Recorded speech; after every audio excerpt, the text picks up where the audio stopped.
Replacement of the gasket on your spout top fill head can be easily accomplished by one person in 5 to 10 minutes.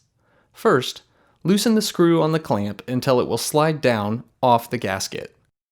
Then, roll the gasket up until it exposes the interior clamp. Repeat the process for this clamp, allowing it to hang down around the fill spout. Slide off the old gasket. Note where the air inflation port is on the exterior of the spout wall. Next, slip one end of the new gasket over the rim of the fill head, making sure not to cover the inflation port. Slide one clamp back over the gasket and gently snug the screw without fully tightening. Now measure inside the gasket from the spout rim to the top of the gasket, making sure you have about 10 inches of the gasket to work with.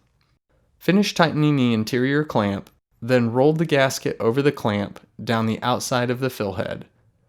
Work it down until it is close to the dust port and so that the rim of the gasket is even and level. Move the remaining clamp over the edge of the gasket and fully tighten. The fill head can now be placed back on your filling system and is ready for use. Please contact your FormPak representative for more information on this or other FormPak products.